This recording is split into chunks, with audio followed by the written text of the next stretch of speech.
நெறியாளர் தேவப்பிரியன் செய்தி அரங்கத்திலிருந்து இணைந்திருக்கிறார். தேவப்பிரியன், தொடர்ந்து அனைத்து கட்சி அரசியல் தலைவர்களும் முக்கியமான தலைவர்கள் எல்லாம் டெல்லியில இருக்கிறாங்க. இந்திய தரப்பிலிருந்தும் இந்தியா கூட்டணி தரப்பிலிருந்தும் இந்த முக்கியமான ஆலோசனைகள் நடைபெறவிருக்கிறது. எப்படி இந்த நகர்வுகள் இருக்கும் அப்படின்னு கணிக்கப்படுது? லாவண்யா, இந்த நகர்வுகள் அப்படின்றது தொடர்ச்சியாக டெல்லியில் மையம் கொண்டு அரங்கேறி வருகிறது. இதில் நாம் புரிஞ்சுக்கணும் அப்படின்னா 2019 அதற்கு முன்னதாக 2014 இந்த 2 காலகட்டங்களில் பாஜக உடனடியாக ஆட்சி மாற்றம் ஏற்பட்ட போது எப்படி அந்த பதவியேற்க விழா தொடர்பான அறிவிப்புகளை உடனுக்குடன் வெளியிட்டது. அதாவது 2014 அறுதி பெரும்பான்மை பெற்றவுடன் அவர்கள் உடனடியாக என்றைக்கு பதவியேற்பு விழா நடைபெறும் என்பதை உடனடியாக அறிவித்தார்கள். அதே மாதிரி 2019 அதே போன்ற ஒரு அறிவிப்பு தான். ஸோ இந்த அறிவிப்பு அப்படின்றது தேர்தல் முடிவு வெளியாகி ஏறக்குறைய 12 மணி நேரங்களை கடந்து விட்டது. பாஜக தரப்பிலிருந்து ஒரு மௌனம் அப்படின்றது இருக்கு.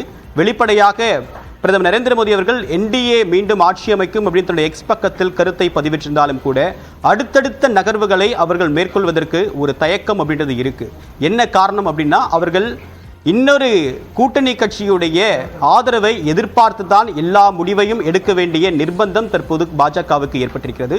2014 சரி 19 சரி இது போன்ற ஒரு நிலை என்பது பாஜகவுக்கு இல்லை. ஆனால் இப்போது கூட்டணி கட்சிகளை கலந்து ஆலோசிக்காமல் தேர்தல் எப்போது பதவியேற்பு விழா நடைபெறும், என்ன திட்டம், பாஜக எது போன்ற ஒரு கூட்டணி கட்சியினருக்கு என்ன மாதிரியான ஒரு பங்களிப்பை தர தயாராக இருக்கிறது என்ற எந்த விதமான கருத்தும் இன்னும் பாஜக தரப்பிலிருந்து வெளியிடவில்லை. இதில் கூர்ந்து கவனிக்க வேண்டிய விஷயம் என்னவென்றால், நாம் எல்லோரும் முக்கியமாக சந்திரபாபு நாயுடு மற்றும் நிதிஷ்குமார் இருவருக்கும் கவனம் செலுத்தக்கூடிய அதே நேரத்தில் தேசிய ஜனநாயக கூட்டணியில் அங்கம் வகிக்கக்கூடிய மற்ற சில உதிரி கட்சிகளும் அந்த முக்கியத்துவத்தை பெற்றிருக்கின்றன. உதாரணத்திற்கு தேசிய ஜனநாயக கூட்டணியில் நிதிஷ்குமாரும் சந்திரபாபு நாயுடுவும் இருவரும் 28 தொகுதிகளை கைவசம் வைத்திருக்கிறார்கள். ஆனால் இந்த 28 தொகுதிகளை தாண்டி அவர்கள் மற்ற கூட்டணி கட்சியுடைய ஆதரவும் அவர்களுக்கு தேவை என்ற நிலைதான் தற்போது இருக்கிறது. இந்த நிலை என்பது பாஜகவுக்கு தற்போது ஒரு சிக்கலை ஏற்படுத்தக்கூடும். என்ன விதமான ஆஃபர் இந்தியா கூட்டணி தரப்பிலிருந்து முன்வைக்க விரும்புகிறார்கள், பாஜக கூட்டணி கட்சியில் எப்படி அக்கமடேட் பண்ண போறாங்க அப்படின்றது தான் இனி வரக்கூடிய ஒவ்வொரு அரசியல் நிகழ்வுக்கும் ஒரு திருப்பமுனை ஏற்படுத்தும். தற்போது அரசியல் விமர்சகர் சுமந்த் சிங் ராமன் நினைக்கிறார். திரு சுமந்த், இந்த நகர்வு 2019 உடனடியாக எப்ப எங்களோட ஸ்வேரிங் டேட், என்னென்ன மூவ் அப்படின்றத பேசினாங்க. இப்ப எந்த டெவலப்மெண்ட்டையும் பாஜக தரப்புல இருந்து பார்க்க முடியல. இந்த சினாரியோ நம்ம எப்படி புரிஞ்சுக்கிறது? இல்ல, நிச்சயமா இன்னைக்கு மாலை 4 மணிக்கு தேசிய ஜனநாயக கூட்டணியினுடைய கூட்டம் நடைபெற இருக்கிறது. அதுல சந்திரபாபு நாயுடு, நிதிஷ்குமார் எல்லாம் கலந்துக்கிறாங்க. ஆனால் இன்னைக்கு இப்ப இருக்கிற சிச்சுவேஷன்ல என்டிஏல மற்ற பார்ட்னர்ஸ் இருந்தாதான், வெறும் டிடிபியும் ஜேடியு மட்டும் இருந்தா போறாது, குறைந்தது இன்னும் ஒரு கட்சியாவது தேவைப்படும்.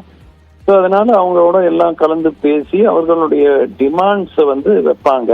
ஏற்கனவே நம்ம கேள்விப்பட்டு இருக்கிறது, சபாநாயகர் பதவி, 5 கேபினெட் பதவிகள் போன்றவை கேட்டிருக்கிறதாக, தெலுங்குதேசம் கேட்டிருக்கிறதாக கேள்வி இருக்கிறது. அதே மாதிரி நிதிஷ்குமார் என்ன டிமாண்ட் வைப்பாரு அப்படிங்கறது நமக்கு தெரியாது.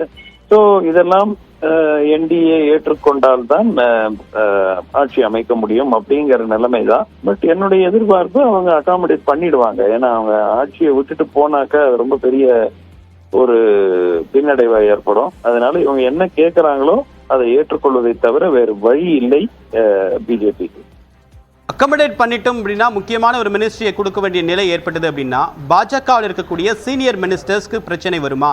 ஒருவேளை திமுக சந்திரபாபு நாயுடைய இருக்கக்கூடிய நெருக்கம் அப்படின்றது இதுல திருப்புமுனை ஏற்படுத்துமா?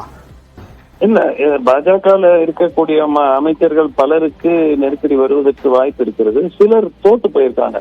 ஸ்மிருதி இரானி போன்றவர்கள். உத்தரப்பிரதேசத்துல கிட்டத்தட்ட 3 மத்திய அமைச்சர்கள் தோல்வியடைந்து இருக்கிறார்கள். ஸோ அந்த மாதிரி இஷ்யூஸ்ல பிரச்சனை இல்லை. பட் சீனியர் மினிஸ்டர்ஸ் எல்லாம் ஜெயிச்சிருக்காங்க. நிச்சயமா முக்கியமான போர்ட்போலியோ அவங்க கேட்பாங்க.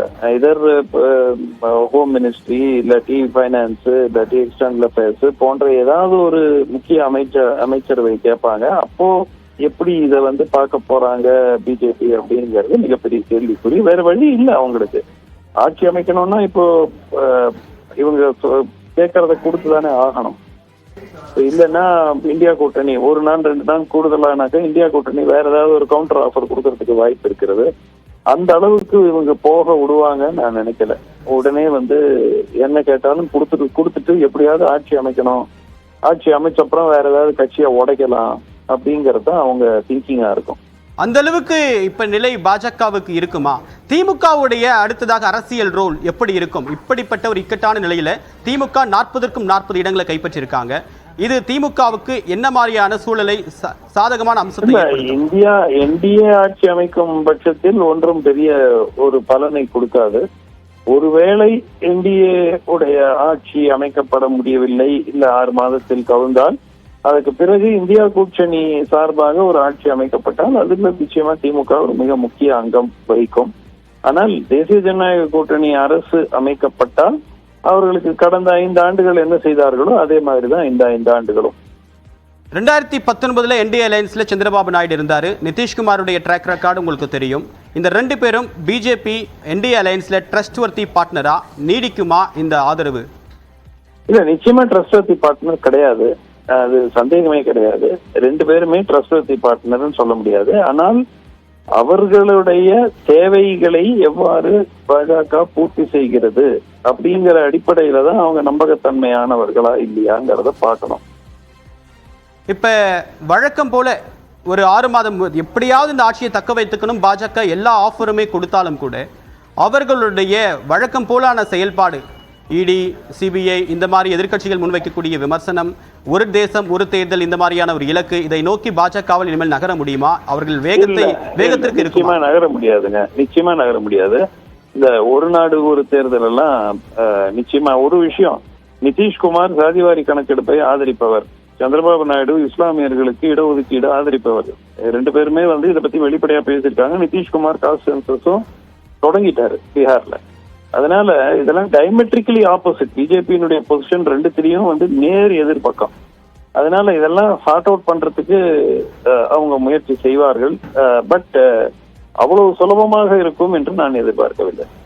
கடந்த வாஜ்பாய் ஆட்சி காலத்தில் ஜெயலலிதா அவர்களுடைய நிலைப்பாடு ஒரு முறை ஆட்சி கவிழ காரணமா இருந்தது. அதற்கு பிறகு திமுகவோட கூட்டணி அமைச்சாங்க. இப்ப சேம் சினாரியோ, ஒருவேளை சந்திரபாபு நாயுடுவும் நிதிஷ்குமாரும் அவங்க 2 பேரும் புட் டுகெதர் 28 எம்பி சீட் வச்சிருக்காங்க.